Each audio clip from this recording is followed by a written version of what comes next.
All right, welcome, ladies and gentlemen, feds and degenerates, cuckolds of all ages. Welcome to Mild's Culture Plate. I am your host, Mild Kevin Miles, and it is Wednesday, March 13th, 2024, and you're locked in right here. We've got a ton of news. Look at me. I'm filthy. I wanted a dang shower before the show, but I started going down the rabbit holes of my news lists. And definitely there have been lots of topics that the internet is talking about. The internet is on fire with a lot of topics. We have some updates of several stories we've covered before on this show over the last few weeks.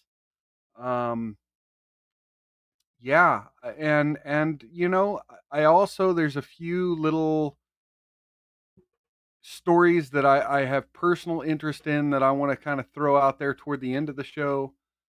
We also have I also have an announcement. Tomorrow night is going to be the big degeneracy. Well, I can't say degeneracy. Shame versus dignity stream. So tomorrow's going to be the shame versus dignity stream. I'm going to be doing essentially a whole rant, a long rant about that, and I'm going to have some supporting news stories, clips from the internet, just things to kind of support my opinion. I'm going to be given kind of a thesis on my opinions of such things and what they mean for society, and then I'm going to be moving on to examples and advice and where do we go from here? Where do we go from here? Um, let's see. We're going to start off. First off, if you're out there, please come in the chat and say hello. One of the things I like to do here, anyone who says hi in the chat, I'll give you a little toast. We drink whiskey during this show, and today I'm drinking Four Roses bourbon, 40% alcohol by volume. Going to be drinking the Four Roses. So if you want me to toast you with a little bit of Four Roses, you want me to give you a shout out on the stream, feel free to just come on in, say hi, give your thoughts of any of the news stories we're about to cover, because I can't do this show without you folks. Having an audience definitely amps me up and gets me vibed to talk about the things we're going to talk about today. So let's start off. Let's start off with a little bit of election news. So we're in the middle of, well, we're at the end now. We're reaching the end of primary season. And we had some results from Georgia, Mississippi, Hawaii, and Washington yesterday. Of course, Donald Trump, Joe Biden, Donald Trump, Joe Biden uncontested in Mississippi, Donald Trump, Mississippi, Washington, Joe Biden, Washington, Donald Trump. And then before we had Alaska, Alabama, Arkansas, Donald Trump and Joe Biden winning overwhelmingly, to where now NBC and several other news sources are now projecting that Donald Trump has finally gotten enough delegates to officially be the Republican nominee for president of the United States in 2024. Donald Trump is now, I mean, before, you had all the candidates drop out, but now Donald Trump has officially locked up enough delegates to be the Republican nominee for president. But, it's not just about Donald Trump and Joe Biden, right? We're still waiting for some of the third-party candidates to be announced. Some of the smaller political parties to announce, to have their conventions and announce their official candidates for president of the United States. Of course, we also have some independents out there. And one of the hottest talked about independents is Robert F. Kennedy Jr. Robert F. Kennedy Jr. made some news today by saying that Aaron Rodgers and Jesse Ventura are his top picks for running mate, or two of his top picks for running mate, Aaron Rodgers and Jesse Ventura. So Robert F. Kennedy has recently approached NFL quarterback, and this is the New York Times. NFL Jets quarterback Aaron Rodgers and former Minnesota governor and WWE wrestler Jesse the Body Ventura about serving as his running mate on his independent presidential ticket, and both have welcomed the overtures. Two people familiar with the discussion said. Mr. Kennedy had been speaking with Mr. Rodgers pretty continuously for the past month, and he'd been in touch with Mr. Ventura since the former governor introduced him at a campaign event last month in Arizona. A representative for Mr. Rodgers did not immediately respond to a request for comment. Mr. Ventura's son, Tyrell, said in an email message, "No one has officially asked Governor Ventura to be a vice presidential candidate, so the governor does not comment on speculation." Polls show Mr. Kennedy pulling roughly equal numbers of votes away from President Biden and President Trump. Yeah. Bullshit. Call bullshit. And then, of course, here's the hit piece. Mr. Kennedy, 70, an environmental lawyer and scion of a storied Democratic family, has in recent years become prominent for his vaccine skepticism and his promotion of conspiracy theories about the federal government and public health apparatus. Conspiracy theories, you say? Okay. Mr. Rogers embraced the role of celebrity provocateur and contrarian for his stances on vaccines, public health, and the pandemic. Oh, Aaron Rodgers. Okay, so the rest is pretty much what you'd expect.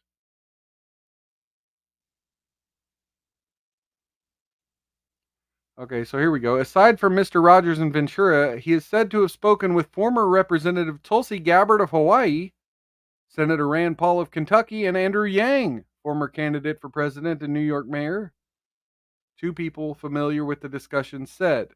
Puck News previously reported the outreach to Mr. Yang. So, we got some names in the mix for RFK Jr. Got some names in the mix. Possible celebrities. All right, folks, now we got to get a little serious here. Not the presidential elections aren't serious, but we got to get serious here. This is from The Intercept from a few days back. The feds are coming for extremist gamers. The Department of Homeland Security and FBI are in dialogue with Roblox, Discord, Reddit, and others. Now, we kind of know this, right? The Twitter files have already kind of told us this to some degree. But now they're specifically using the word gamers in people they are targeting. So here we go. Federal Bureau of Investigation, FBI, Department of Homeland Security, DHS, have mechanisms to share and receive domestic violent extremism threat-related information with social media and gaming companies.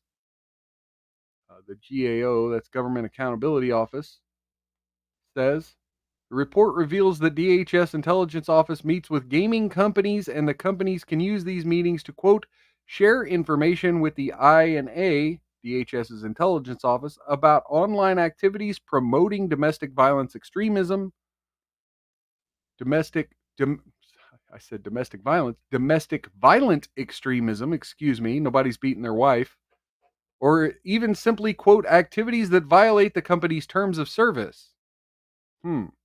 Really? So it doesn't have to be extremists, just, violating their terms of service now is a homeland security problem. Through its 56 field offices and hundreds of resident agency subordinate field offices, and the FBI receives tips from gaming companies of potential law-breaking and extremist views for further investigation. The FBI also conducts briefings to gaming companies on purported threats. We got Demon's Wrath in the chat over there on Rumble. Cheers and welcome, brother. Good having you around. The GAO warns that FBI and DHS lack an overarching strategy to bring its work with gaming companies in line with broader agency missions. Without a strategy or goals, the agencies may not be fully aware how effective their communications are with companies or how effective their information sharing mechanisms serve the agency's overall missions, the GAO says. The report ends with a recommendation that both agencies develop such a strategy with an estimated date of, or DHS has concurred with an estimated date of June 28th.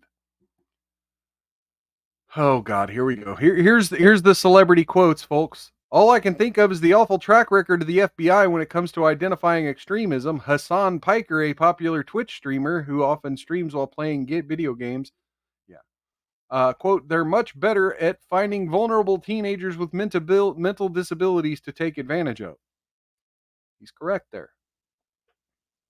The GAO's investigation, which covers September 2022 to January 2024, was undertaken at the request of the House Homeland Security Committee, which asked the government auditor to examine domestic violent extremists' use of gaming platforms and social media. While there's no federal law that criminalizes domestic violent extremism as a category of crime,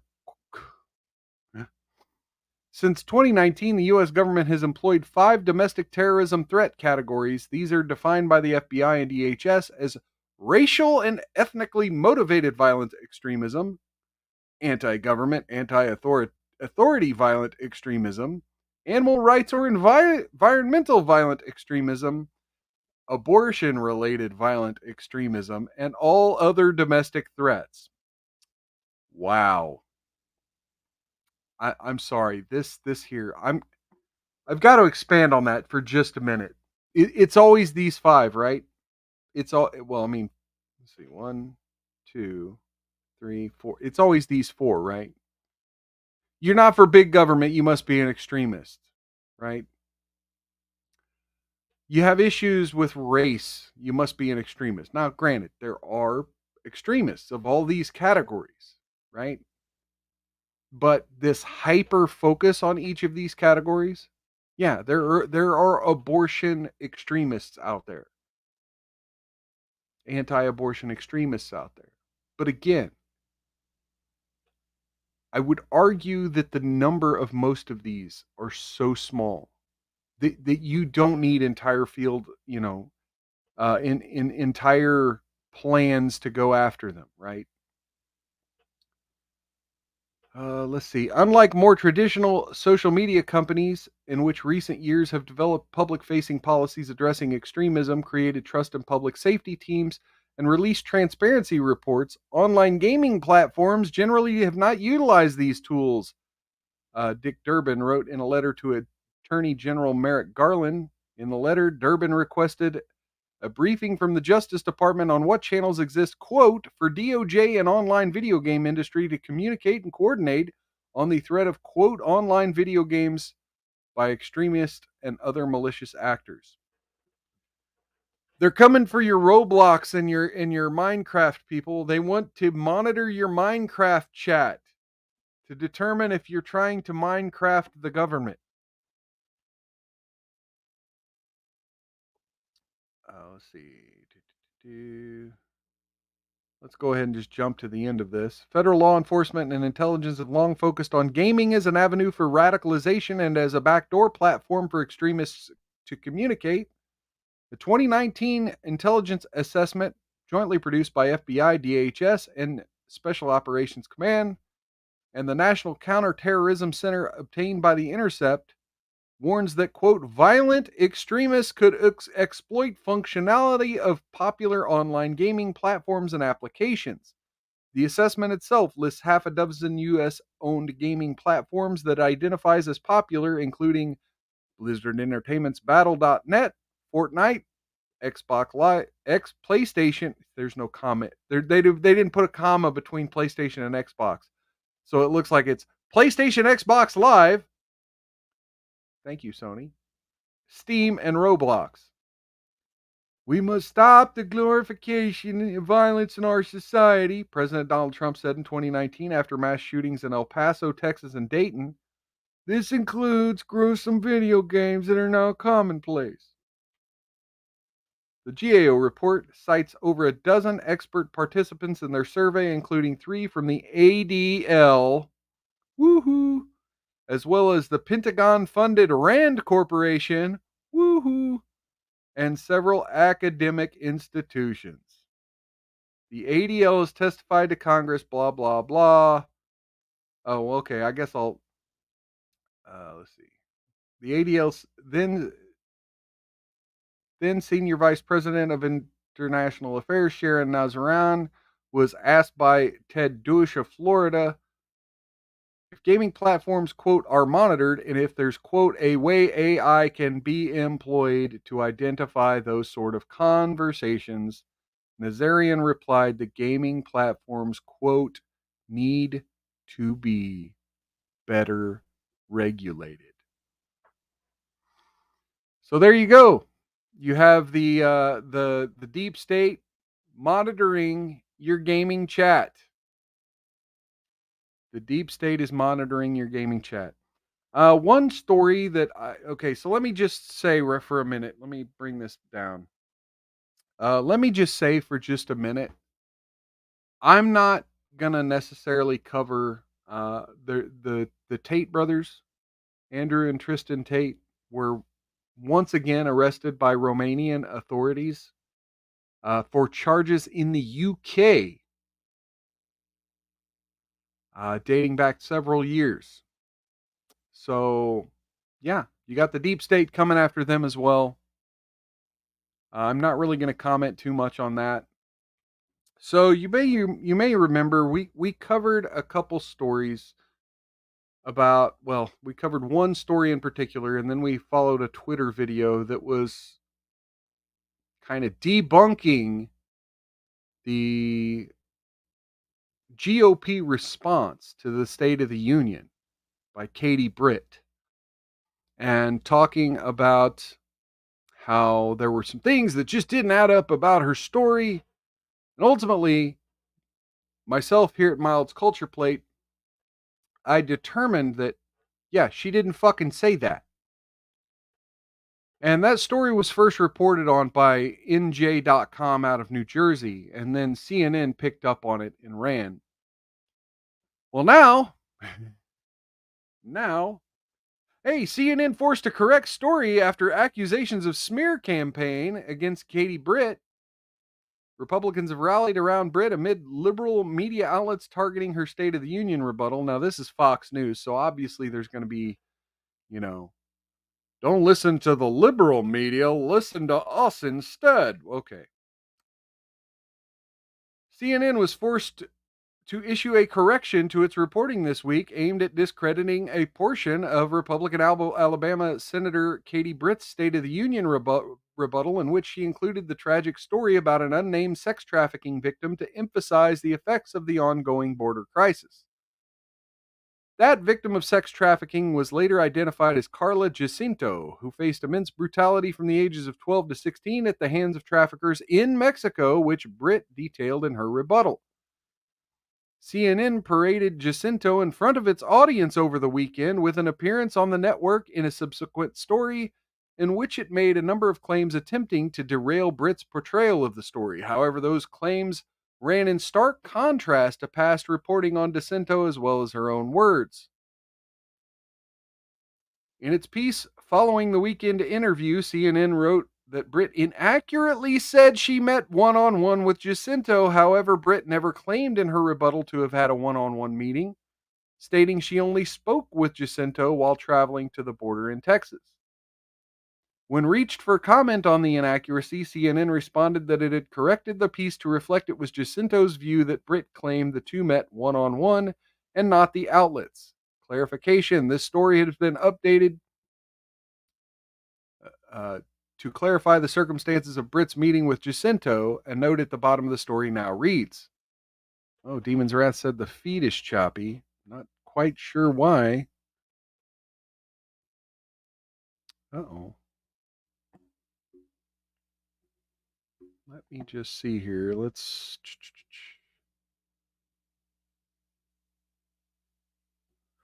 So, and I clicked on this, I'm just gonna say I clicked on this. Let me check my channel over on YouTube and see if it's choppy.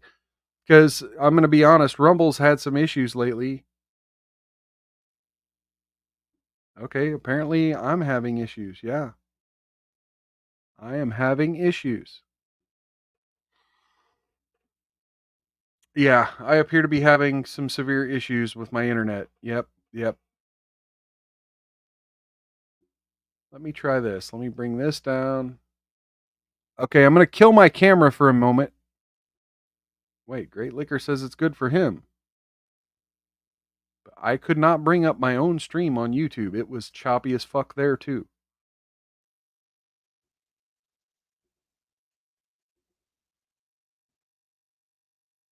Seems to be clear now.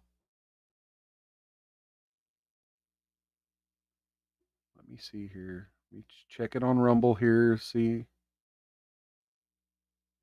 Okay, no, I didn't kill my camera. Okay, my Rumble seems to be working all right.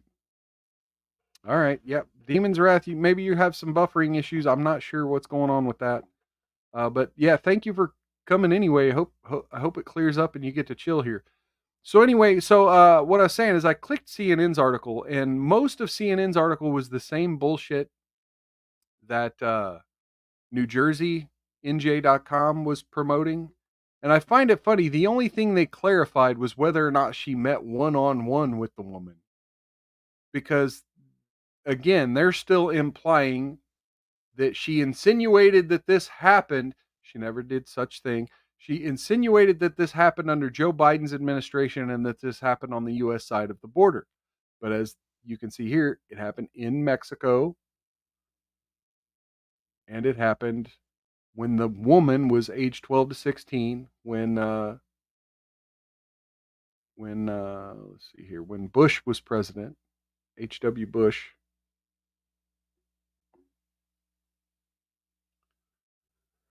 And so, of course, the Republicans are rallying around her.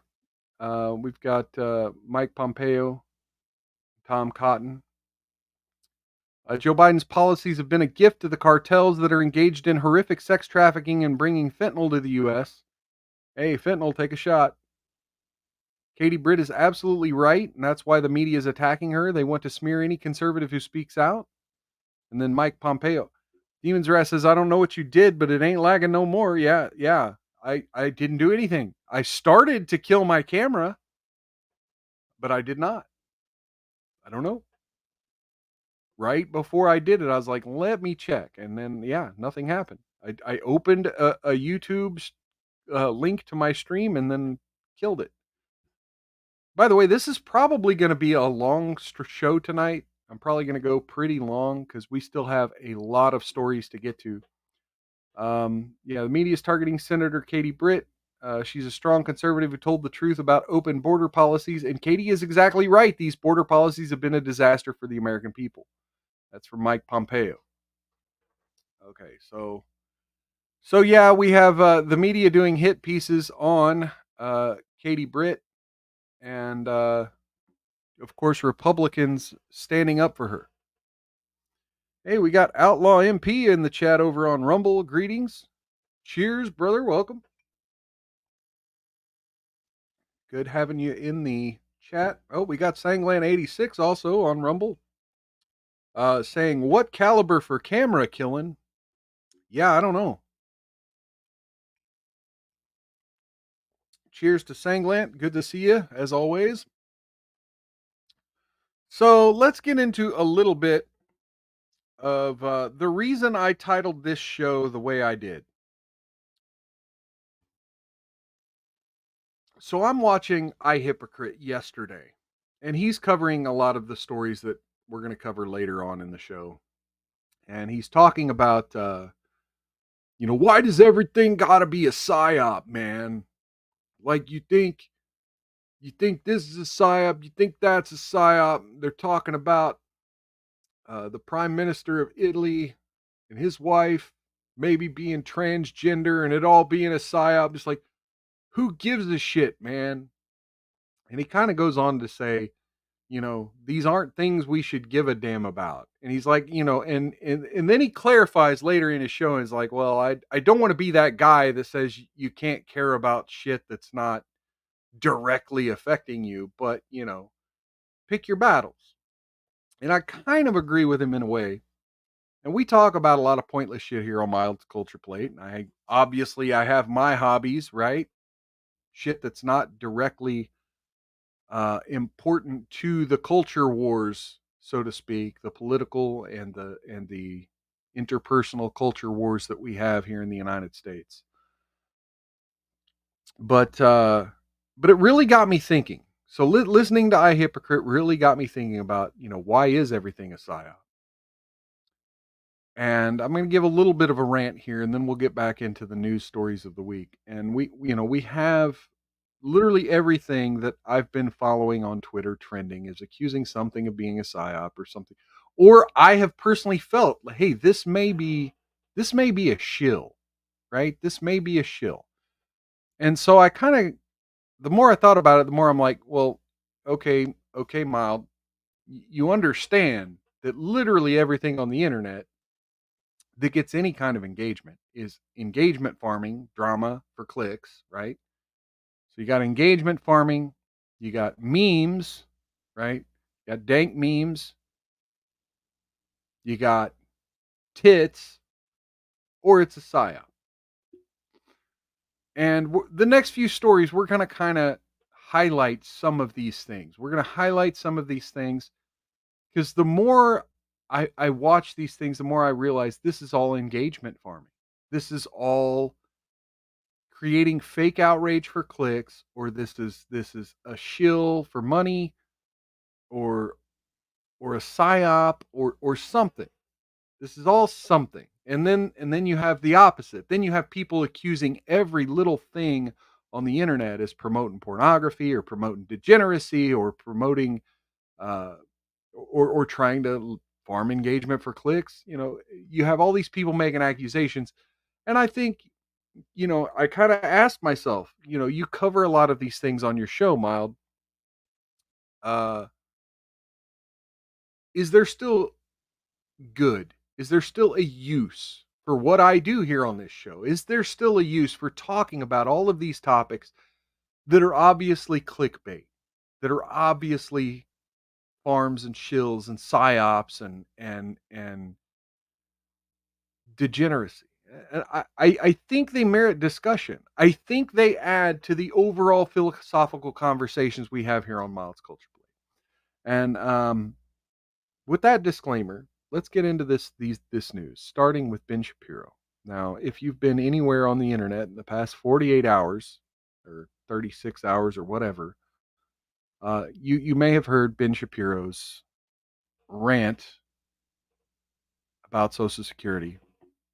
Well, this is you're going to hear it again here because we're going to go ahead and listen to this just this little 2-minute clip. It's insane that we haven't raised the retirement age in the United States. It's totally crazy. Joe Biden, if that were the case, Joe Biden should not be running for president. Hey, Joe Biden is 81 years old. The retirement age in the United States at which you start to receive Social Security and you are eligible for Medicare is 65. Joe Biden has technically been eligible for Social Security and Medicare for 16 years, and he wants to continue in office until he is 86, which is 19 years. Okay, so a couple things that I've noticed that I haven't heard other people talking about. He's really leaning heavily on this. Well, it's Joe Biden that's eligible, right? Other people are kind of deaf to that, but to me, it sounds like he's really trying to mask what he's saying with but it's Joe Biden, right? But people see right through it. That's when he would be eligible for retirement. No one in the United States should be retiring at 65 years old. No one should be retiring in the United States at 65 years old. Now, he gives a little disclaimer here next. Frankly, I think retirement itself is a stupid idea unless you have some sort of health problem. Unless you have some sort of health problem. Now, wait a minute.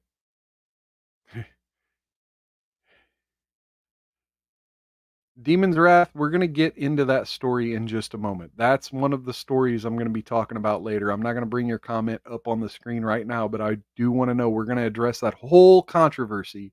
We're going to pick a lot of it apart here in just a minute. But right now I want to deal with this Ben Shapiro stuff. Everybody that I So he said you got to understand what he did right there, because this is going to be important later. He said nobody should be retiring at 65. Period. And then he goes, I think the whole idea is stupid unless you have some kind of uh, medical condition. I think he said. What did he say again? some sort of health problem. Health problem. Everybody that I know who is elderly, who has retired, is dead within 5 years. Okay, well that's everybody you know. I know people who are still going strong, and I'm not going to play this whole clip. You get the gist of it at this point.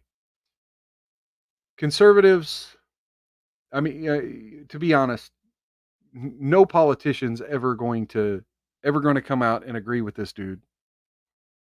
Demon's Wrath says, spoiler alert. Yep. No politician's ever going to come out and agree with this dude. And we're going to address many of his claims here in just a moment. I had another link. He did a show today, and this is why I wanted to talk about the engagement farming and shillery, because after this clip went viral, obviously everyone on the internet was steamed at him. And what's the first thing Ben Shapiro does? He goes online, and let me bring this down for just a minute. He goes online.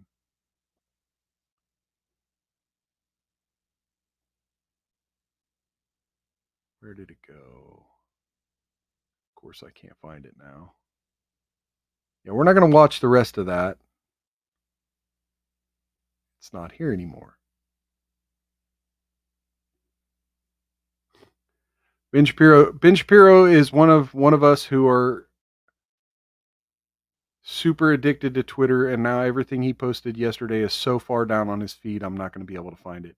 But he like immediately posted that he would be addressing all these claims on his show today, right?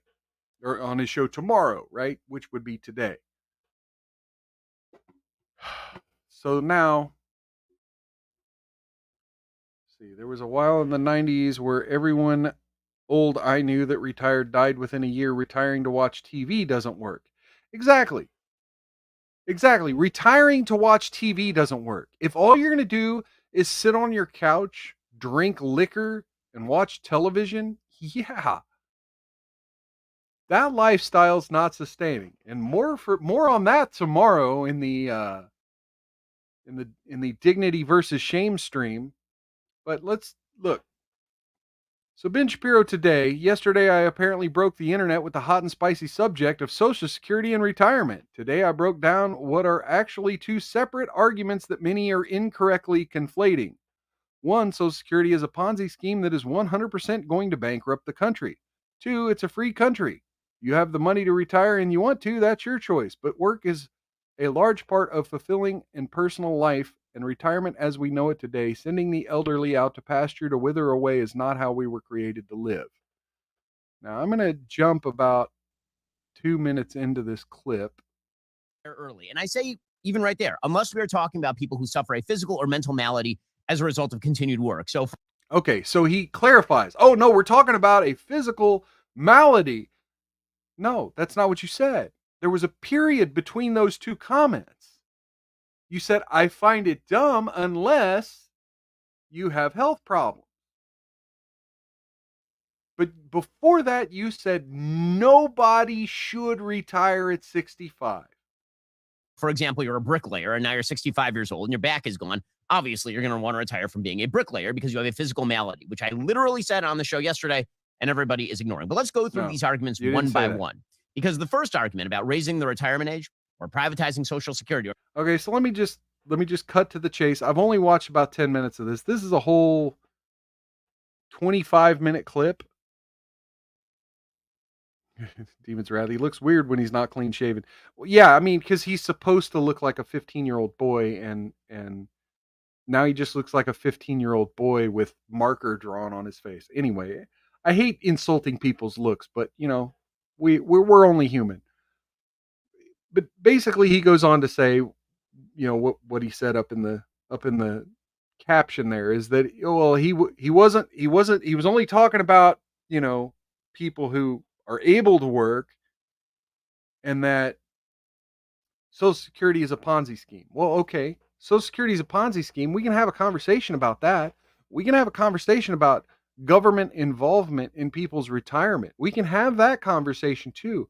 But to insult people for retiring at the age of 65, to say nobody should do it, to say nobody, and then he goes on to say, essentially slam the idea of the Ponzi scheme, saying, it's not solvable. The money's not there. The government took your money and now you are taking someone else's money. No, that's not the way government works. That's not the way government works. One of the things that really stand out to me, and I'll take him off the screen for just a minute. One of the things that really stand out to me about our government is when George W. Bush was president, there was a lot of talk about Social Security reform. And one of the things George W. Bush kept saying over and over again in every one of these speeches where he talked about Social Security reform and privatizing Social Security and putting it into private retirement accounts was that Social Security is not a locked box. Well, yeah, that's kind of part of the problem here. Social Security is not a locked box, and George W. Bush and several other politicians have raided the Social Security fund. And it was built to be a bottom-up system in which, as our population grows and you have more and more young people funneling money into the system, well, then that can go out to cost of living adjustments and such to pay the disabled and the elderly who've already paid into it a living, sustainable living, so to speak.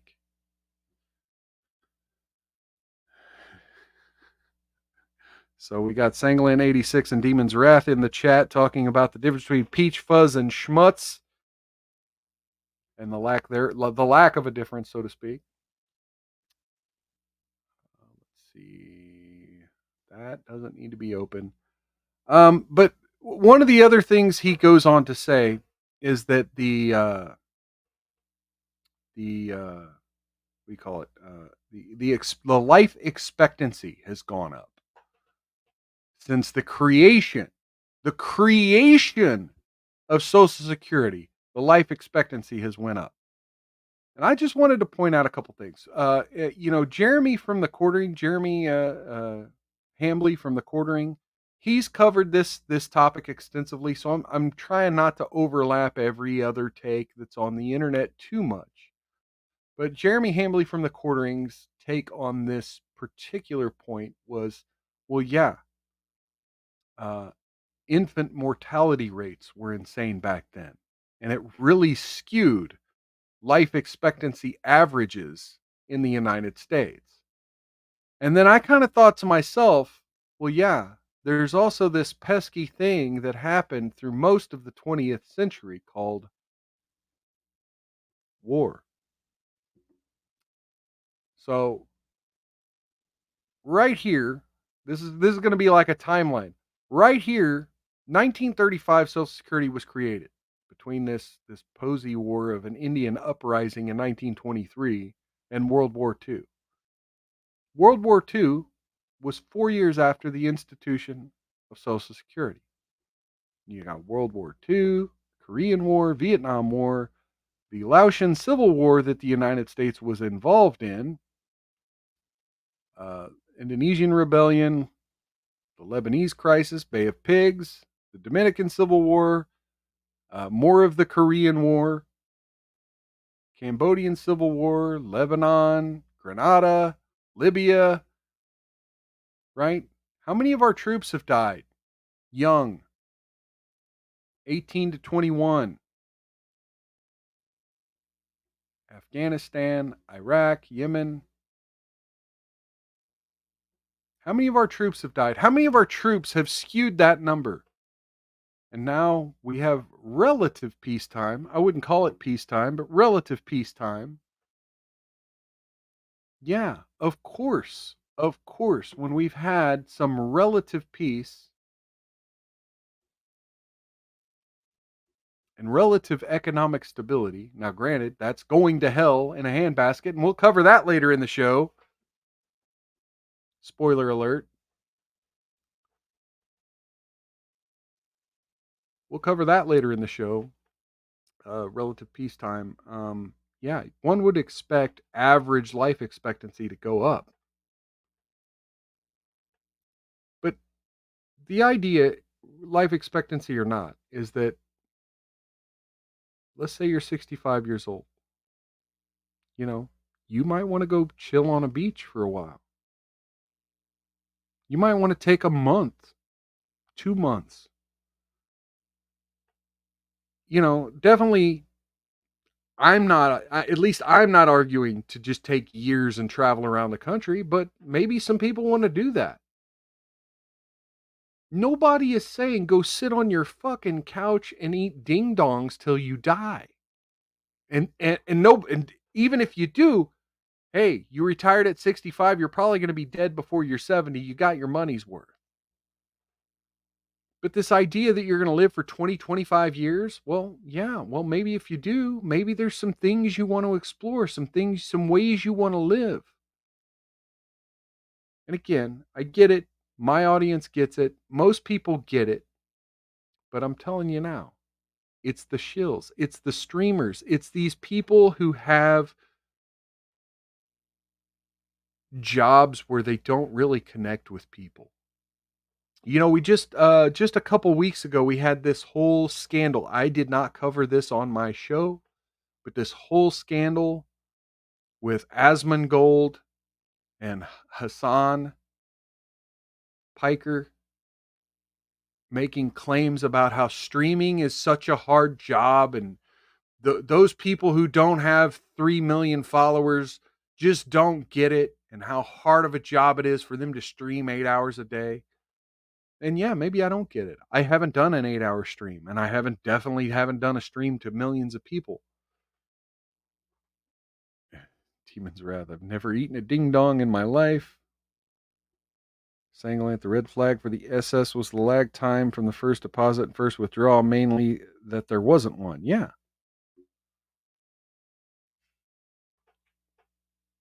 Yes, Demon's Wrath. Yes. Inflation killed Social Security worse than anything Bush did. Devalue the worth of all that cash, and it doesn't matter how much you plunder from it because it ain't worth nothing no more. Yeah, the exponential inflation is one of the biggest problems with Social Security because you have to do those cost of living adjustments. And anyone who's working in the United States, we all get that letter every year. This is how much you'll make if you retire early. This is how much you'll make if you work another 30 years. See the difference? You want to keep working, don't you? But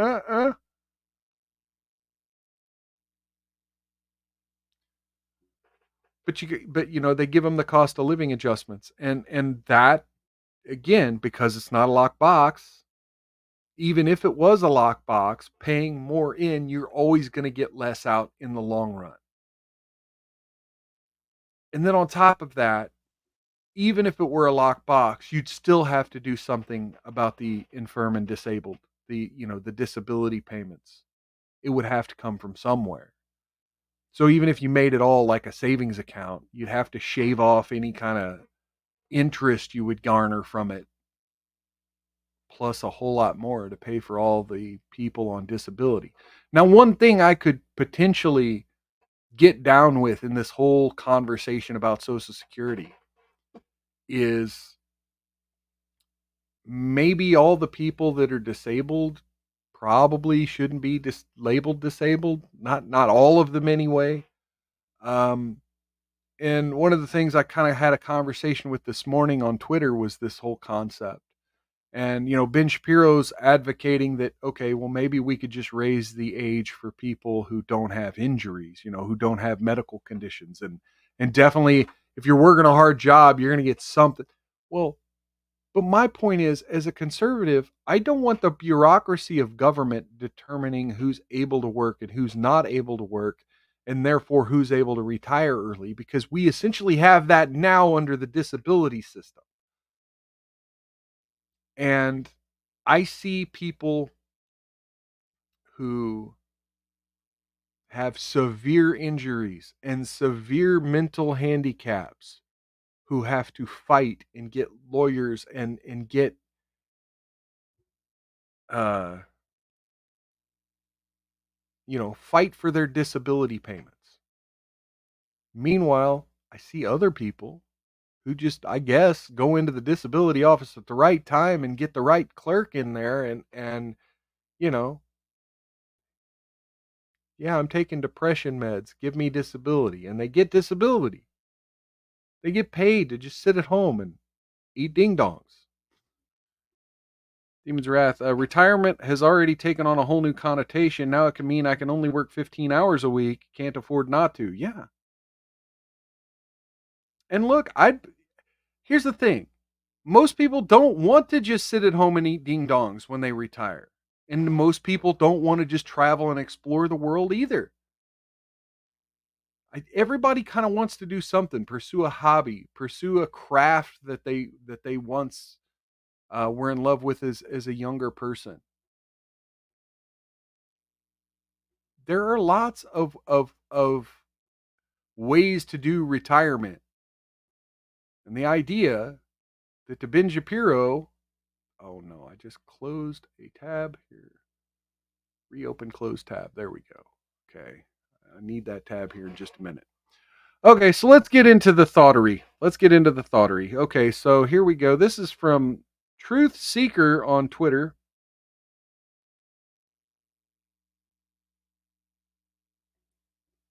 Yes, Sanglen 86, or working full time, opening your own hobby shop or restaurant, etc. I would even say not even full time. There are lots of these little small businesses. I got a buddy who wants to move to another country and open up a food cart, like a food truck. And he wants to do it maybe 2 days a week after he retires.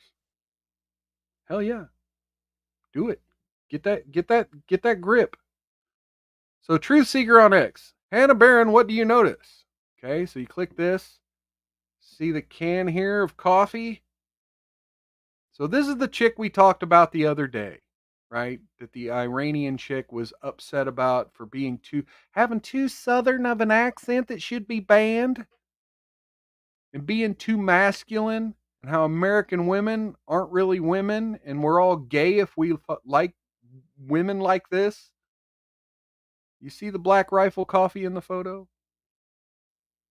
Hey, Black Rifle Coffee here as well.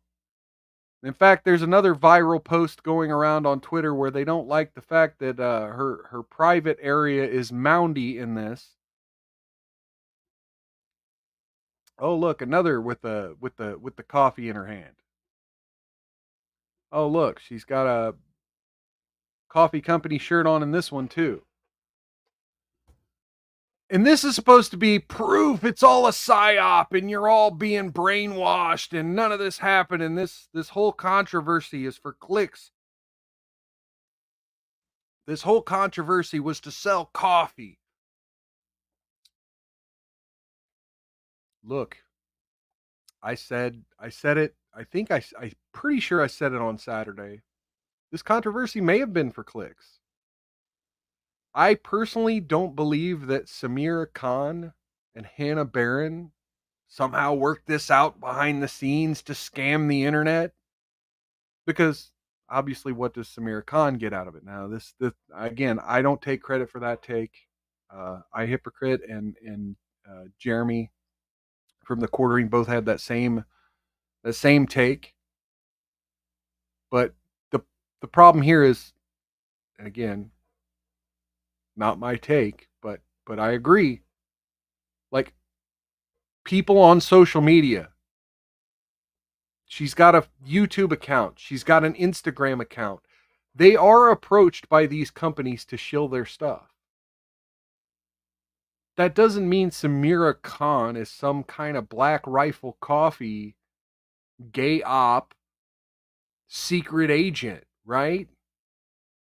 First of all, the Black Rifle Coffee people aren't that smart. Demon's Wrath, who even buys Black Rifle Coffee Company stuff? Yeah, well, yeah, nobody does. That's why this is obviously a paid advertisement. But the video where she was talking about her dad building a house and the other video where she's catching a fish with her bare hand, no Black Rifle Coffee stuff in those things. Those were the two posts that were reposted by Samira Khan and went viral. You would think if this was a secret con by Black Rifle Coffee Company, that they would have at least put some coffee company stuff in the viral post. But no, it was a viral post to get Hannah Barron noticed, allegedly. And then the conspiracy is then once they get to Hannah Barron, then they'll notice Black Rifle Coffee. This is the worst shill ever. The worst PsyOp ever. And then someone posted some things with her in a Tomb Raider costume doing finger guns up and down, and then posted it next to the demon Baal with the as above so below. You give people crap, they wear it, drink it, or leave it laying around where they live or work. Money. Yeah. Now I will say I have seen just myself walking around in Walmart. I don't shop at Walmart often, but I do every once in a while, mostly because I want to walk around. Like if it's raining or something and I don't want to go to the gym and mess with the treadmill, I'll literally just go to the biggest department store I could find and just walk around and randomly buy stuff. And a lot of the times that winds up being Walmart or Target. I literally did that today. Check this out. Got me a Nightwing at Target today and a Deathstroke. All because I wanted a little exercise, so I walked around Target today. Anyway, I got way off track. Got all excited about my toys. I'm sorry. I'm terribly sorry about that, folks. But no, I go to Walmart and yeah, I see people buying Black Rifle Coffee at Walmart, and I look and it's clearly one of these. I'm a conservative, one of these hillbilly types. And again, look, I'm not an elitist. Hey, hillbillies are average people. They work hard for their money and they do their thing.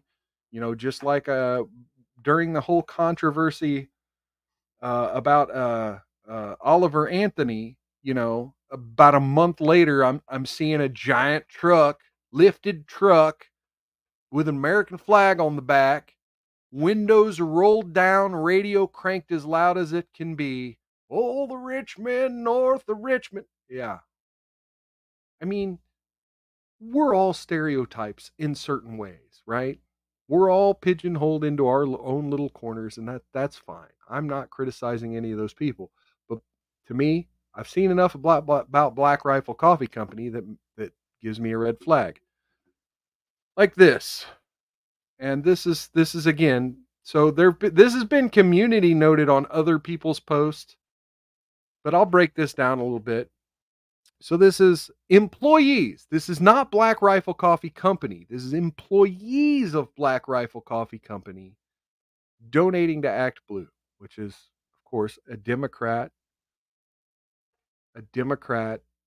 funding, like funneling money to the PACs of Democrats.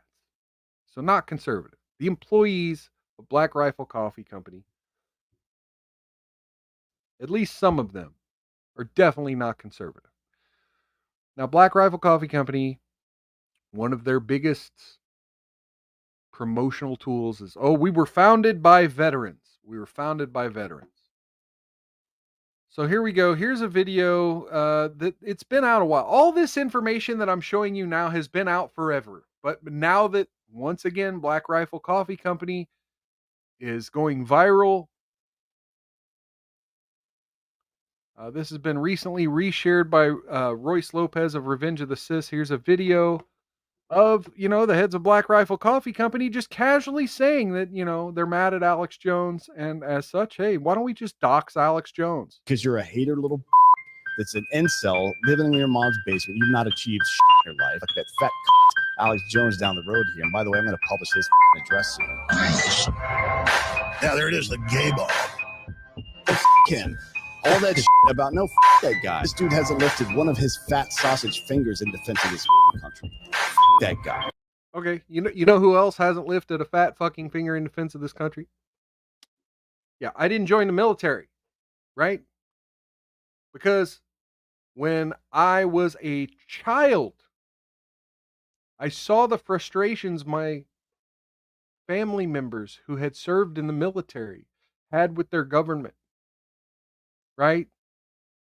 Those same veterans in my family would frequently watch a lot of movies about all the scandals our government was involved in regarding war. And I saw how dirty generals we had in the Vietnam era and earlier. And I'm like, yeah, that's not the fucking life for me. Picking up a gun and signing your life away to the government isn't the only way to serve your country. Now, again, I'm not saying that my live stream here is as noble as being a veteran of the United States military. I'm not saying that one bit. So please don't hear me wrong on that. I'm not trying to pull a Hassan or an Asmongold. But this idea that the only way you can criticize a veteran is if you picked up a rifle and stood on that wall on your own. Okay, Jack Nicholson. You want me on that wall? Yeah. You can't handle the truth. Yeah, same shit, man. Same shit. Same military bullshit. Yeah. Demon's Wrath. Ex-military types cuck to daddy government all the time. Shameful display. Yeah. Many such cases. I'll admit it. My superpower is being honest. I'll eat your ass. I will. We'll play the eat your ass clip. Okay. I will. I think eat that's your ass. okay. I think that's it. But you get the point. You get the point. Black Rifle Coffee Company. You know they wanted to dox Alex Jones. They wanted to dox Alex Jones. And now, you know, again. So now we're stuck. You know, know the product you're buying. That's all I'm saying. Know the product you're buying. All you have to do is not fall in love with this Hannah Barron and simp for her and jump on everything she promotes. Black Rifle Coffee is not the way for some people. Hey, if you like Black Rifle Coffee Company, you know, this is the other thing. Fuck what they said about Alex Jones. If you went and bought some Black Rifle Coffee and actually fucking like the taste of it, sure, fucking drink it. I don't care. I don't care. But at the same time, look, I don't even drink coffee. It's not my fight to have, but if I did, I probably wouldn't buy it from them because I try to boycott companies that and then I didn't even get into the whole Kyle Rittenhouse drama. I think I've covered that on the show before, where Black Rifle Coffee was one of the main sponsors of Steven Crowder. And then when Steven Crowder was really promoting Kyle Rittenhouse heavily, Kyle Rittenhouse wore a Black Rifle Coffee shirt, and then Black Rifle Coffee denounced Kyle Rittenhouse and then withdrew their sponsorship from Steven Crowder. So there was that whole debacle. So yeah, they've showed me time and time again they're in it for the money. That the military grift, that the gun grift, that the FUD. So I call them Commie FUD. Commie FUD Coffee Company. Not for me. If you like the stuff, if it tastes good, drink it. Look, I call Mountain Dew poison, but every once in a while, if I need some caffeine, I might drink a little bit of Mountain Dew. I hate it, but again, it tastes good. So once in a while, I'll drink the product. Alex, no, they'll just enjoy you eating their ass. Yeah. Black Rifle Coffee did Kyle dirty. That's my source of contention. Me too. That's where it started for me, and all this Act Blue shit and all this Alex Jones shit just piled right on top of that. I'm gonna show you real quick a post from the Babylon Bee. I didn't really cover this story, and I'm not going to get too deep into it, but I did kind of want to mention it in case you folks want to research it harder. So the Babylon Bee, terrorists decide against hijacking plane after realizing it's a Boeing. I guess Boeing has been in the news a lot lately, and there was another news story today So I guess they've been doing a lot of this diversity hiring, and their airplanes are falling apart. And even today they said that there was an inspection. I guess what was that? The Department of the FAA.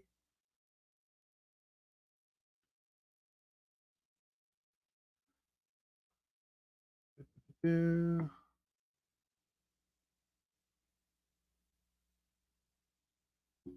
Now it's gone. Now it's not in the news. What the hell? There was a report that a government agency had done on the Boeing doors, these door panels. We covered the door panels before. The door panels, so they could put a door there, but if you order it without a door, they put just a panel there instead, and they're supposed to be bolted in properly and secured properly. Well, the government report on that just disappeared. But yeah, so we've had all these issues with Boeing planes. So look further into that. There was a whistleblower. There was a whistleblower who just just was murdered this week. You know, just a coincidence. Just the whistleblower who went to the government about these unsafe Boeing planes. Just found dead, found murdered, just dead. So look into those stories if you'd like. Let's do this. Let's bring that down, and let's get into one of my favorite segments, because it's my gimmick now. Gender crazy of the week. Let's get into the gender crazy of the week. Now, our gender crazy of the week, a lot of times what I like to do on gender crazy of the week is I get on some of my favorite X accounts, and I find the funniest clips from Libs of TikTok or Clown World. Yes, Demon's Wrath. He fell onto 2 bullets. Yeah. Had nothing to do with Boeing whatsoever. Anyway, but yeah, one of the things I like to do, I like to get on Libs of TikTok or Clown World or some of these, and I like to show clips of the craziest things happening. We're going to kind of do some of that today, but there's a couple twists in today's Gender Crazy of the Week segment. First of all, a couple weeks ago in the Gender Crazy of the Week, I played a clip of a music artist who had taped a sign to their door about gender neutral restrooms at her concerts. Well, we have an update on that story, and I should have played this. I actually had this ready to play on Saturday when we were talking about people acting like animals. I had this ready then, and somehow it didn't make the show. But we're going to bring it up now because there's an update. So after a lot of feedback on my species neutral restroom that I include in my concerts, I realized that having a litter box just wasn't enough. I needed to include something for canine identifying individuals, and that's why now I'm providing a fire hydrant and puppy pad at all of my concerts. So after a lot of feedback... All right, so the litter box wasn't quite doing it for canine identified fans of this woman. They needed a fire hydrant. So now she's providing a fire hydrant in all of the species neutral bathrooms of every one of her concerts. Fun times. Okay. So there's an update on that story. Yep, she had to apologize. One of the things we didn't cover in very much depth here was the whole Next Benedict story. Well, we've got an update in that story today as well. Hey, death of transgender student ruled a suicide by medical examiner. The teen's death has rallied LGBTQ advocates across the country who say an onslaught of legislation targeting the community has made trans students less safe at school. Now, we were told that she was bullied and beat, and her injuries caused her death. And then, of course, the video came out of her talking to doctors, and she was wide awake. And yeah. 16-year-old who was transgender and used he and they pronouns. The day after a fight at an Owasso high school, his name has become a rallying cry among LGBTQ activists who argue that an onslaught of legislation targeting the community has made schools less safe for queer and trans students. So yeah, after all the propaganda about how it was the beating. Well, now it wasn't the beating, it was the bullying. The bullying forced this person to 40% themselves. So that's the gender crazy of the week segment for now. Because we're going to shift gears a little bit and do an extended gender crazy of the week segment called Gender Sanity. Oh, wait, nope. I lied. I fucking lied. Nope, we're going back to gender crazy. We're going to do gender sanity in just a moment. I fucked up. By the way, cheers to Shut Up I Can Cook over there on YouTube. Welcome. Good seeing you in the chat. There is one more gender crazy we have to cover. And I want to apologize in advance for this.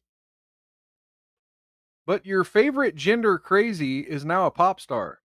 Mom brought me into the world. Sister taught me how to girl. Best friend coached me how to text. The boy toy that I'm dating next. Girls who help show me the way. They're why I'm in it, girl. Okay, make it fucking stop. There's a music video now. Dylan Mulvaney, the music artist. Hey, yeah, Demon's Wrath, exactly. LGBTQ activists are now standing on the corpse of a child to promote their ideology. Yeah, many such cases. So yeah, I'm not gonna make your ears bleed. I will bring this back. Yeah, look. Yep. So y'all can see his cleavage. Anyway, sorry. Unfortunate pause there. Yeah. Dylan Mulvaney is now a music artist, and this person is continuing. So now we're gonna get on with the gender sanity of the week. So every once in a while, I try to give some.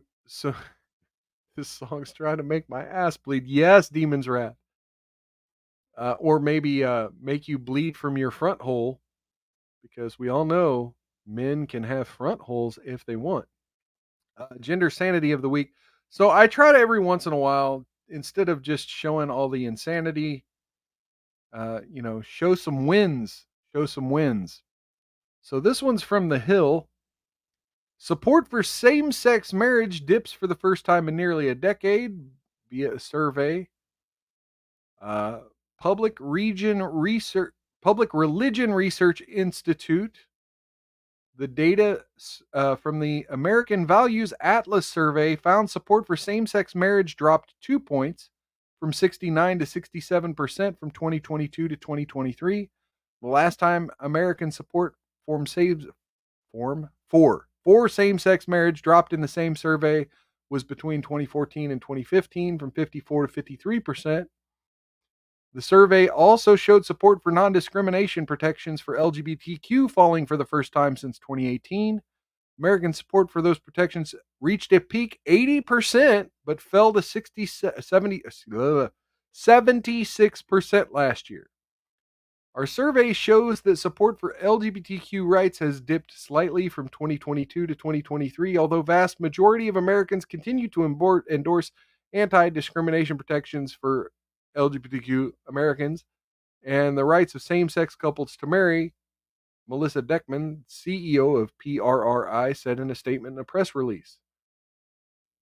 So yeah, that's we've got support for the insanity we just saw declining for the first time. That's going to be a big W for conservatives. Should I Google cleavage? Yes, he has cleavage in that video. Granted, it's not real cleavage, but yeah. One other W that's being forced to be reported. England, from CNN here. England's health service to stop prescribing puberty blockers to, quote, transgender kids. England. England, of all countries, is smart enough to stop the madness. England's NHS has stopped prescribing puberty blockers for children and young people with gender dysphoria or gender incongruence, saying, quote, there is not enough evidence to support the safety or clinical effectiveness of puberty suppressing hormones. England said it made a decision which was widely condemned by LGBTQ groups after it was carefully considered an evidence review it commissioned in 2020. It also reviewed evidence published since then, it said in a policy document. Puberty blockers will now only be available to young people in clinical research trials and some private clinics. PA Media reported Tuesday fewer than 100 young people currently on puberty blockers via the NHS, and they will be able to continue the treatment, it added. Puberty blockers will also be available through some private gender identity clinics, so they could still pay for them. They can still pay for them. They just can't get government to pay for them. Yes, true. You have awoken the Catholics. Gender affirming care for young people in England has faced legal and political scrutiny in recent years that has coincided with rising anti-trans rhetoric in the country. Anyway, we don't need to continue too much. Let me see if there's anything else important. Let me skim this here. Oh, look, CNN. See, look at the unbiased CNN here. Gender affirming care is a medical necessary evidence-based care that uses a multidisciplinary approach to help a person transition from their assigned gender, the one the person was designated with at birth, to their affirmed gender. Yeah. Thank you, CNN, for that completely unbiased look at gender affirming care. Yeah. Again, they're not going to talk about. I see now. I did get another article that basically said that the reason they did this is because they weren't shown to be effective. The risks were higher than the reward, et cetera, et cetera, et cetera. So now we're going to go to the New York Post and let's talk a little bit about the economy. Customer outraged, and this is Australia, by the way. This is Australia. I read this thing 3 times thinking, oh yeah, man, I agree with this guy, until I realized it was Australia. And so remember, all the things you're going to read is in Australian dollars, not American dollars. And we're going to get into that in the middle of the article. Customer outraged after realizing how much he paid for 2 sandwiches and 2 coffees, quote, absolutely crazy. Now, we've had a lot of these stories on this channel where we talk about people going viral for saying, look how expensive shit is. And then you look into it. Well, yeah, there's a reason it was so fucking expensive. Look what you ordered, you dumbass. This story, I wish had a different, but no, this is going viral once again. One diner learned a hard lesson when their breakfast bill came to $77.50 USD, $50 in US money, after ordering just 4 items, 2 of which were coffees. A Reddit user, so this started on Reddit. It always starts on Reddit, right? It always starts on Reddit. The customer also got 2 iced coffees with ice cream. Really? Ice cream in the coffee. The final bill also had a $7 surcharge as it was a Sunday, bringing the total to $77.50 USD.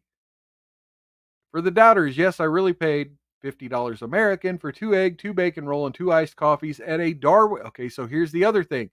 Darwin Beachside Cafe. And here's the receipt. Sunday surcharge $7. Okay, so you have it here. Okay, you have the breakfast sandwich, $38. Oh, look, add avo, $3. So we're going to break this down a little bit here. Okay. $19, approximately 13 USD per bacon and egg roll is already pretty steep already. But is it? Now, you obviously wouldn't pay $13 for this little thing at McDonald's, right? You would not pay $13 for a bacon, egg, and cheese bagel or roll at McDonald's. And you probably wouldn't pay for it at the coffee shop down the street from your house. But at an airport, at a resort, right? At a stand at the beach, you know, McDonald's, $4, $5, and then you got the coffee shop down the street from your house, probably double that. And then you get a little upcharge because you're at a resort or beachfront or airport. You know, you get to one of those areas where you're kind of just stuck there partying, and you got the one place they always charge insane prices anyway. So the idea that, oh, look at this place gouging me. Well, yeah, they're going to gouge you a little bit because, yeah, you're at a resort, you're at a beachside cafe. Beachside cafe. You're paying their property tax at the beachfront. Now, again, I don't know if Australia has property tax, but they're going to have these costs associated with where they're located. You're paying for their beachside cafe upkeep. You're paying an upcharge for where you're ordering it, and you don't realize it. And look, $7 for an iced coffee plus an extra $2 for a scoop of ice cream. Oh, and then look, one of the commenters on Reddit, you'd think that's included. Oh, really? You think a scoop of ice cream in your coffee isn't going to be an upcharge? Where the fuck do you go that you just get free ice cream? Where the fuck do you go that you just get free avocado? Avocado $2? That's, yeah, like the commenter said, it's $2 for for avocado at a cafe. That's not much of an upcharge. So yeah, I would expect if I'm going to one of these concession stands in an inconvenient location like a beach, and I want to get 2 decent sized breakfast sandwiches and I'm adding shit to it, yeah, I'd expect to pay $50 in the United States. So once again, we have a news story acting outraged when there's no story. News story acting outraged when there's no story. So let's go back to CNN. Family Dollar and Dollar Tree will close 1,000 stores. A Family Dollar struggling discount chain that caters to low-income customers predominantly in cities said Wednesday it will close nearly 1,000 stores. Years of mismanagement and poor conditions in stores have hurt Family Dollar's brand.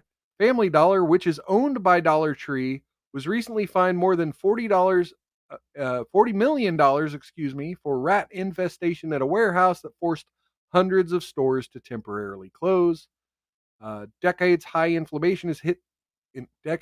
inflation, not inflammation, has hit shoppers hard, and a general consumer pullback has impacted Family Dollar customers and the chain's profits, exacerbating its battle with discount competitors such as Dollar General, Walmart, and others. In addition, the reduction of benefits for SNAP has left struggling families with as much as $250 less per month. Yeah, that's anecdotal, by the way. That's like 1 or 2 people have gotten a $250 cut. Discount stores and consumer goods companies say they have felt the impact of that loss. Persistent inflation and reduced government benefits continue to pressure the low-income customers that comprise a sizable portion of Family Dollar's customer base. CEO said Wednesday, that's Rick Dreiling, said Wednesday on a call with analysts. Family Dollar will close 600 locations this year and 370 stores over the next several years as store leases expire. Family Dollar has around 8,000 U.S. stores. Dollar Tree has also said it will close 30 stores as their leases expire. So wait a minute. They're closing because their leases are expiring. Well, I mean, and because they don't want to re-up the leases because they are having a little bit of an economic impact. Yeah, aren't they going to talk about the theft that eats into their bottom line as well? Or do we have to infer that, or they just tell us I wonder, says Demon's Wrath. This is CNN. This is CNN business. CNN's not. We got hazardous stores here. Let's see. Let's jump forward here.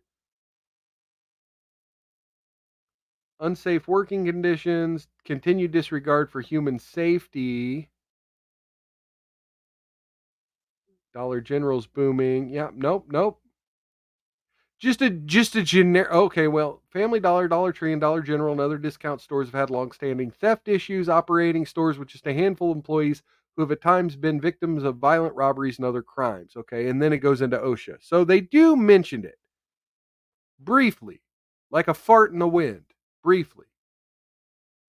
Meanwhile, you got this other news story. So Dollar General's not just in the news for that, but also New York Post.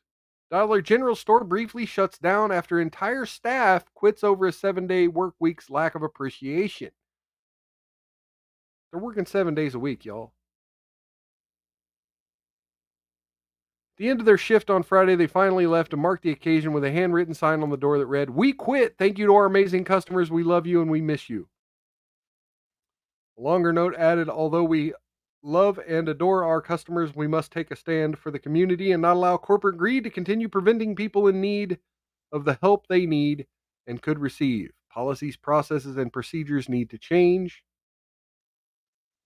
We're throwing away that's coffee that's not expired, but it's close. Or if you're throwing out a box of Lucky Charms, you know there's a whole world of kids that would love to eat those, but you can't donate them out because you're supposed to throw them away. There have been tears that have been shed." Oh, Jesus. Really? Really? You're mad because you can't give away the store's property to what you view as, quote, needy people in the community. Okay, I'm done. I'm done. I can't sympathize with these people. I'm done with this story. Get off my damn screen. Jesus. Yeah, it says Demons Wrath, don't give kids Lucky Charms, might as well give them HRT. Yeah, because now I can't lie. I had a bowl of Lucky Charms this morning. I'm sorry. I'm not gonna be a hypocrite. Yeah, it's sugar, it's high fructose corn syrup, it's all the poison in the world. But yeah, I ate some this morning. My bad. Okay, so I mean, look, that's gonna be most of the semi-important news stories for the day. If you're not into comic books and comic book movies, feel free to say goodbye. I appreciate you being here. Cheers. But we're gonna do a couple stories about Batman because hey, look behind me. Look behind me. So I'm going to do a couple stories about Batman. So we got Batman Part 2 being delayed. This is from Superhero Hype. Just going to touch on this a minute. So after the news broke yesterday that Batman Part 2 was delayed, the reason for the DC Studios sequel being pushed back may have been revealed. By the way, I don't care if this movie ever gets released. And this is the second time it's been delayed. And of course, before that we had the Penguin TV series spin-off of the movie, which also was supposed to have come out this year and has now been delayed. So yeah, I don't care. So we got Jeff Snyder saying, yes, the strikes didn't help Batman Part 2, but I hear a major part of its year-long delay is lack of available stages. While Warner Brothers was figuring out timing, many spaces got booked. So really? That's our big news story? You couldn't figure out a place to film the fucking thing. So Warner Brothers, ladies and gentlemen, the wonderful ingenuity of Warner Brothers. Let's take a successful franchise with billions of fans worldwide and yeah, let's just forget to book our soundstage for it. Cool. One more Batman story. This is from Giant Freaking Robot. And I'm going to have some opinions on this one. New Batman series brings quote, I'm going to say quote, because new Batman series brings fan favorite villain to screen for the first time. Kevin Smith, and yes, it's that Kevin Smith, the one who made Mallrats, Clerks. That Kevin Smith created one of the more interesting rogues to play the Dark Knight in the last 20 plus years, Onomatopoeia. Yet despite being around for 2 decades, Onomatopoeia's villainy has largely been kept away from screen due to... Come on. Really? due to his unique superpower, which only works on page. You think so? Okay, so this is from Zach Zagranis here. Zach Zagranis, take your head and flush it down the toilet. You think onomatopoeia, the reason onomatopoeia has not been on TV or movies is because of his superpower, quote, which only works on page? Bro.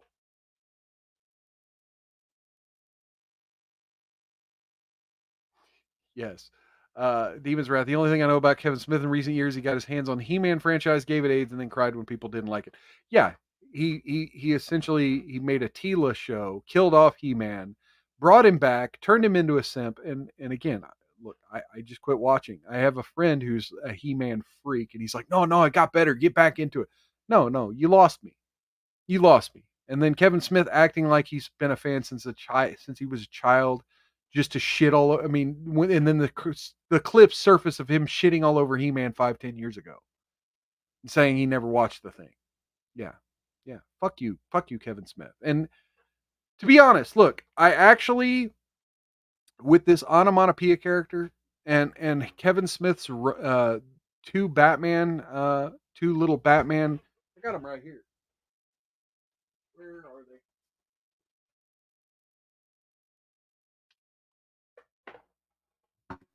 Kevin Smith's two Batman books here. Widening Gyre, or Cacophony and Widening Gyre. Widening Gyre was a sequel. And then he ended the damn thing on a cliffhanger. And he's been saying since 2012. Since 2012. These books came out in 2019 and 2011.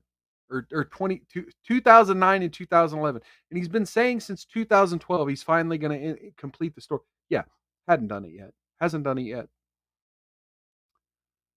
Yeah, this onomatopoeia, he actually kind of had me, but he left it on a cliffhanger.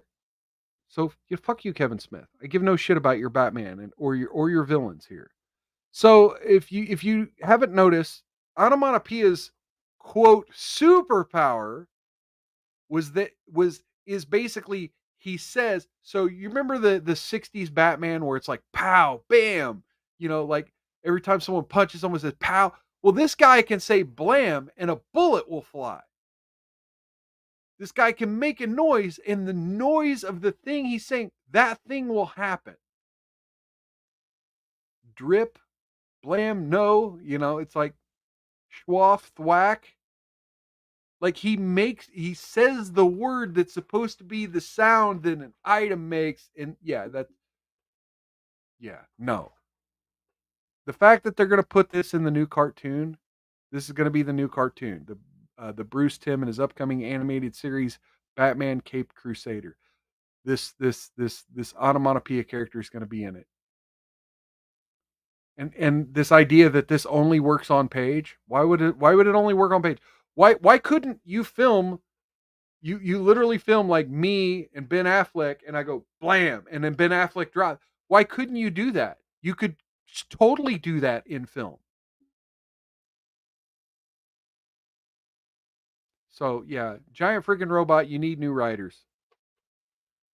So let me do this. So since we're on the topic of Batman, and again, I've already said, if you're not interested in these topics, feel free to call it a day and in my stream. I do want to just a moment. It's been a while since I've done a comic review stream, and I'm not necessarily trying to do a full-on comic review stream, but I have read a bunch of freaking comics over the last 3 weeks.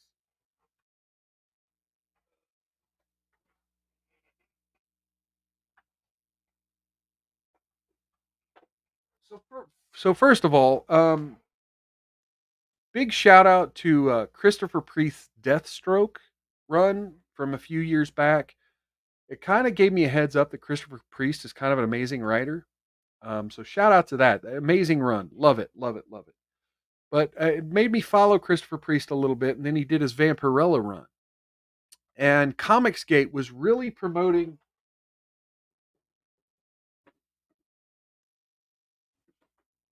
And I should have had this shit ready. And I was gonna give this away. So I've got Vampirella #1. Comicsgate was really promoting this Vampirella when it first came out.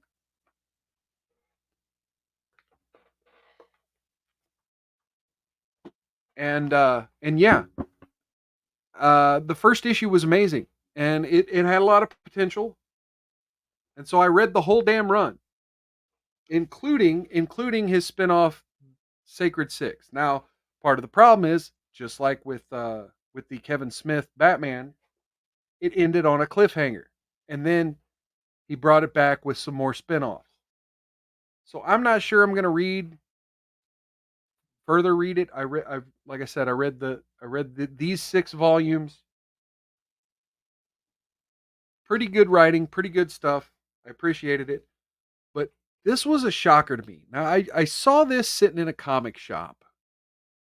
And I like to buy old Batman comics that I might not have heard of that are sitting in comic shop. And I'd never heard of this before. It's called Batman Dreamland. And it's by Grant and Brayfogle. I mean, you can't get, look at all these comics here. A lot of those are the Grant and Brayfogle run. Norm Brayfogle is an amazing artist. I love the way he draws the bat symbol on Batman's chest. I mean, he draws it nice and thick and big. And Alan Grant's writing has always been pretty good. And I just kind of had this sitting there because I first assumed, from this techie logo in the techie writing, I probably assumed, and that look on the back, you got Area 51, aliens. I assumed that this was going to be like an Elseworld story. Like this was not set in the Batman universe. This was set way, like a whole different setting. And you read the back and it talks into tricksters. I thought it was going to be mind control and aliens, and I thought it was going to be dumb. But again, it's Grant and Brayfogle, so how could you go wrong, right? I finally read the damn thing, and let me tell you, for those of you who follow my channel who are into like conspiracy theories, no, this is a story in which Batman runs into a victim of brainwashing and mind control, tracks the story down to Area 51 and uncovers a bunch of conspiracy theories, solves his case, and then leaves. But it's just fucking amazing. Like I couldn't believe some of the stuff that was in here. Look, he's looking at a computer screen in Area 51 that's talking about electrogravity UFO technology. He's got one on HARP. They're talking about HARP. They're talking about mind control. Amazing. See, we got Demon's Wrath in the chat saying, when was that comic published? 2000. So yeah, before 9/11. So of course 9/11 shows up. Yeah, we don't do anything conspiracy theory after 9/11. And then the other thing I read was James Tynion's Joker run. I read all 3 volumes. I read the other 2 digitally. I normally don't do that, but they didn't have it in paperback. So yeah, Demon's Wrath says 2000, long before all the bullshit. Yeah. I mean, I was floored at how awesome that comic was. Yes, before the Patriot Act. So I read Tynion's Batman run, James Tynion the Fourth. I read his Batman run, and I was unimpressed. It seemed like, once again, the problem with a lot of modern DC comics is DC Comics has their pay contracts, right? Their royalties. You pretty much have to create new characters, and other people use your characters. For example, onomatopoeia, for you to get royalties from being a writer. They'll pay you your fee. You'll get you'll get your cut up front, but then you'll get royalties if they can, from the sales of things involving your character in the future. And so part of the problem is a lot of these writers in current comic books, their whole thing is, I'm going to create this new character. It's going to be the baddest character ever. And so then they try to pigeonhole that character into being the most important character in Batman. And I really had a problem. Tynion created like 4 new characters, and they were all super important to the story, and it left me with a bad taste in my mouth. I hated it. And this is a problem with the whole modern Batman. I've really hated a lot of the modern Batman runs. Hate him, hate him, hate him. But he did this Joker spinoff. And let me tell you, if you're a fan of Batman Year One and you're a fan of Commissioner Gordon, this thing should have been called Commissioner Gordon versus Joker. Because oh my God, it plays out like a sequel to Year One. It really follows Commissioner Gordon more than it follows the Joker. The Joker is just kind of a foil for Commissioner Gordon in it. And it's an amazing story. There's 3 volumes of it, and it's one continuous story through the 3 volumes. Amazing stuff from James Tynion the Fourth. So again, let me go back and let's say I'll start with Kevin Smith. Kevin Smith shit. I'll give a 6 out of 10. It could be a 10 out of 10 if he just finished the damn story, but it's so unsatisfying, and it gets so fantastical and dumb that like the fact that it's not finished is like, no, you're just showing off here, and it's stupid, and I regret reading it. But 10 out of 10 if you'd finish the story, 6 out of 10 for this piece of crap. We got review on the Vampirella run by Christopher Priest. Similar thing.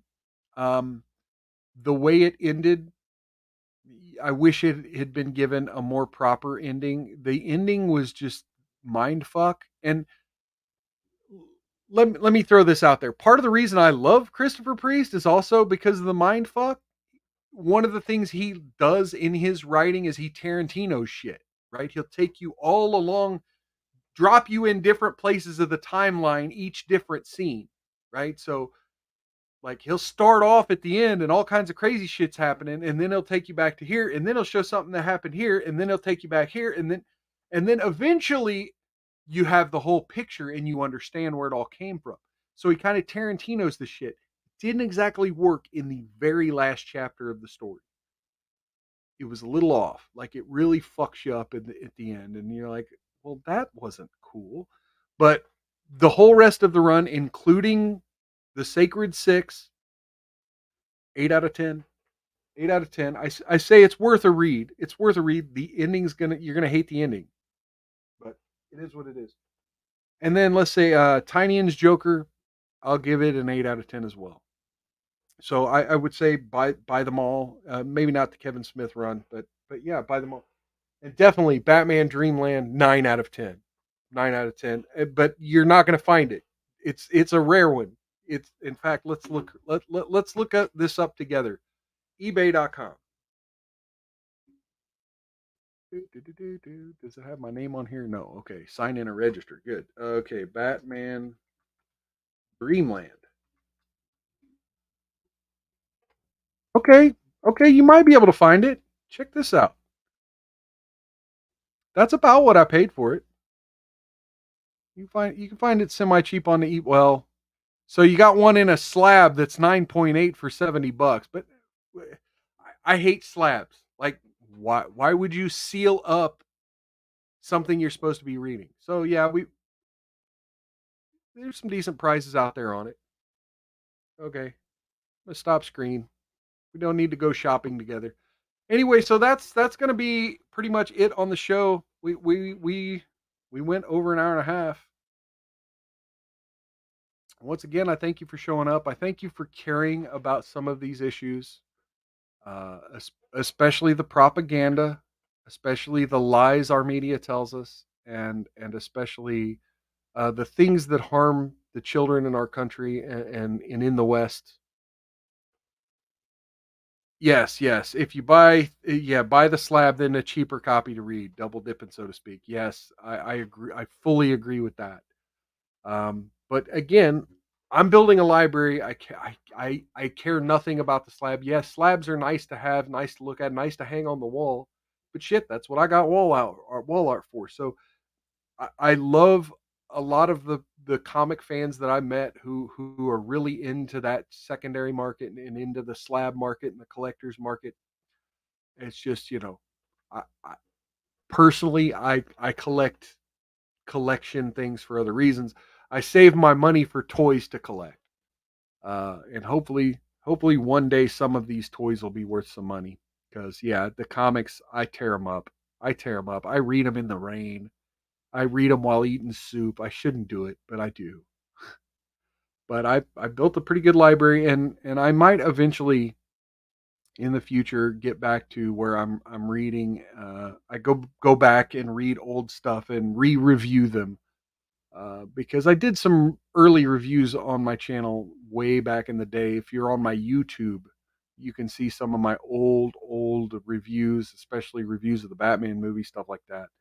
Uh, I tend not to do that as much anymore. I'll rarely, if I'm reading a bunch of stuff, I'll kind of run some things down like I just did. But this isn't as much of a review channel as it is a culture channel. I had some extra time today, had some extra thoughts, some extra things to throw out there. Demon's Wrath says, I'm not a comic enthusiast, so I really have no. That's fine. That's fine. Oh, how much do you reckon your collection is worth? Oh, God. Well, you see, that's part of the problem, right? Because when a lot of this stuff, and let me find a good example here.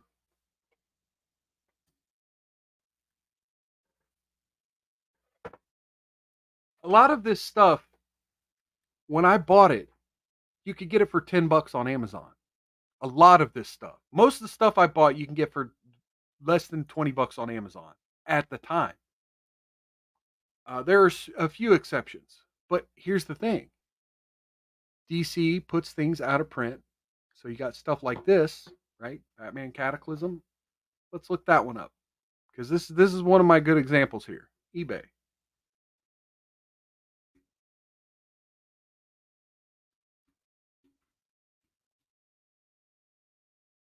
Thank you for asking these questions, because like I said, I bought this comic for like $15 maybe. $15. Yeah, going for 60 on eBay right now. Because it's out of print. Now, here's what I will say. They recently reprinted the stories that are in it, or some of the stories that are in it, in omnibus format. So this price has come down. About a year and a half ago, this price for this book was like $250. So it comes and it goes. So if I was to sell my collection, oh, did you miss the talk about the TikTok thing? No. Shit. No, you didn't. I forgot. I had a story up and I must have killed it. What did I do with that? No, you didn't. But basically, all you need to know about the TikTok thing is the House passed a TikTok ban. So now it's got to go to the Senate. Sanglan says, Death of Superman. I remember guys buying 5 or more copies. Yeah, I had a stepbrother for a couple years who bought like 4 copies of his own. But that's just it. They literally printed so many copies of it that it's not rare. It's still not rare. You can still find a copy of The Death of Superman pretty cheap. And then, of course, unlike Cataclysm, which has only been reprinted like 2 or 3 times,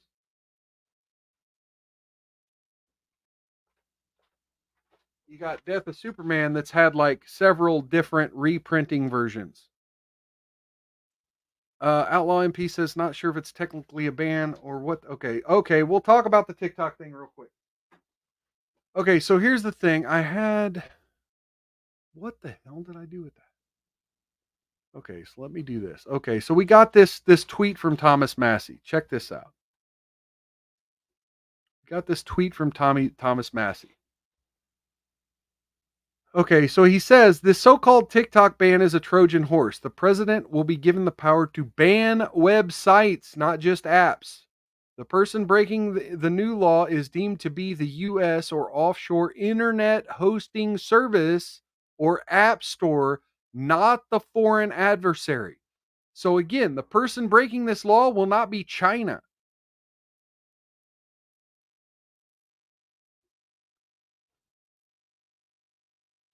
Foreign adversary controlled application. The term foreign adversary control application means a website, desktop application, mobile application, or augmented or immersive technology application that is operated directly or indirectly, including through a parent company, subsidiary, or affiliated by.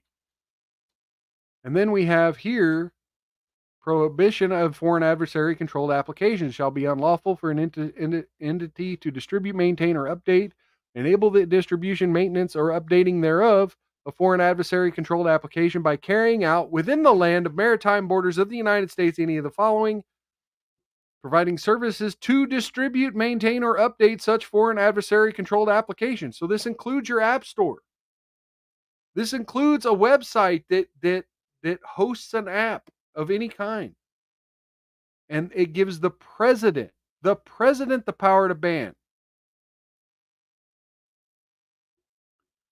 So yes, here we go. If you think this isn't a Trojan horse and will only apply to TikTok, then contemplate why someone thought it was important to give a very specific exclusion for internet-based business buried in the bill. The term covered company does not include an entity that operates a website, desktop application, mobile application, or augmented or immersive technology application whose primary purpose is to allow users to post product reviews or travel information. Well, imagine that. Yelp. I don't know if it's Yelp. I don't know which business this would be. Is it Yelp or is it Foursquare or something? Is one of them owned by a Chinese company? 20% government ownership required. Yeah. So yeah, the idea is they don't want Chinese-owned TikTok brainwashing our children. But you know, where does it end? Where it starts with TikTok, but if you give the president this power, where does it end? You know, they could say, you know, Rumble didn't do something, you know, someone at Rumble had a conversation with somebody in a foreign country, et cetera, et cetera. Outlaw MP says, wasn't there an issue the Airbnb too? I'm not sure. I know Airbnb has been in the news a lot lately. There's been several issues with Airbnb. I just don't know how, in what ways it's related to this foreign government connection kind of thing going on with this bill that they passed in the Senate, or in the House rather. But that's another thing. Apparently, the House Democrats are once again trying to push Ukraine funding. So I guess they've circulated a petition on the House floor to force Republicans to have a vote. The whole document is linked into it. It's only 13 pages long. Yeah, but Outlaw MP, I'm sorry. I am going to have to wrap the show up very, very soon. I do not have an opportunity to dig completely through the 13 pages. I do advise everyone to try to take a closer look at each and every one of these things. Dig into any of the stories. I try to bring them to the forefront to show you folks that these things are moving, and definitely do your research. Definitely call your local congressmen and senators, and have them vote appropriately for whatever you believe should happen with these kinds of things. And yeah, definitely each of you have your own First Amendment powers to get the government to do. I think it might be pouring down rain here. All right. On that note, I'm going to go ahead and start winding this show down. If you've enjoyed this content, please give me a thumbs up below, whatever, or heart if you're on X. I guess it's a heart on X, but please click the like button. LNT, trying to get a better understanding of the issue. There's a lot of misinformation about it. Yes. And look, I'm torn on the issue myself. I don't want the Chinese brainwashing my kids. And I know that's 90% of what TikTok is Chinese brainwashing. But at the same time, you know, giving a dictator the power to just wipe shit off the internet, I don't think that's the answer either. Nick says Nick should sniff his way through it in a few days. Yeah, well, that's assuming he's going to be doing live streams. He says he's going to be live streaming every day for the rest of the week. We'll see. That's Nick Ricada I'm talking about. I did hear him say he missed a couple streams there, and he said, no, I should be able to stream the rest of the week. So we'll see. I don't always believe things he says, so we'll see. Once again, Nick Ricada, if you're out there, I want to renew my invite to come on this show. We could definitely I could do a special show because I think you'd be interested in some of the topics we have coming up. And as I'm saying that, tomorrow night, I've determined tomorrow night I am going to be doing the shame, my shame show, dignity versus shame. Wow, I don't know why I had a big brain fart right there all of a sudden, but dignity versus shame. I'm going to be doing it's a Patriot Philosopher show. It's not going to be as much reading articles and watching clips as it is me kind of just off the cuff talking about philosophy and human behavior and interactions online. But there will be. And one of the things I have not brought up over the past couple weeks is there's another couple of creators that have went viral recently. I'm gonna probably promote a little bit of their stuff as well. Yes, thank you, Outlaw MP. You just mentioned another thing. Yeah, if anyone else is new here or new-ish here, please give it a follow. Give the channel a follow. Please watch maybe a second video. Try to find one of my older videos. At least give it a click. The algorithms really like it when a new person watches multiple things of the content because it kind of helps trigger things in the algorithm to make it fools the algorithm into thinking you actually like this stuff and want to watch more of it. So that kind of helps with moving up to front pages and things like that. So yeah, there's that. And definitely catch me tomorrow night. Not sure it's going to be 6:00 Central. Keep an eye out on all the social media down in the description, X and Facebook and all that. I will be trying to post updates on when I'm going to go live. It probably will be around 6:00, but I reserve the right to make it later. It might be later than our normal show here. And definitely come back here Saturday, 6 p.m. Central for the normal Saturday show here at Miles Culture Plate, where every week, he says, it was you and locals, Nick's locals I was interacting with. Yeah, I hang out in there every once in a blue moon. I definitely try to promote my show there when I'm going to go live. So yeah. Saturday we do our Love Does Admonish segment where we check out the Love Don't Judge YouTube channel. And that's always fun stuff. And then, of course, we do our normal roundup of the news and viral events of the day. And so, yeah, every Wednesday, Saturday, 6 p.m. Central, right here, wherever you're watching me now, feel free to watch me then. Until then, everyone out there, take care of yourselves. Take care of each other. Outlast the haters. Don't get any on you. And if you do, rub that shit in real good. I'll catch you next time on Miles Culture Plate. Everybody have a wonderful night. See you then.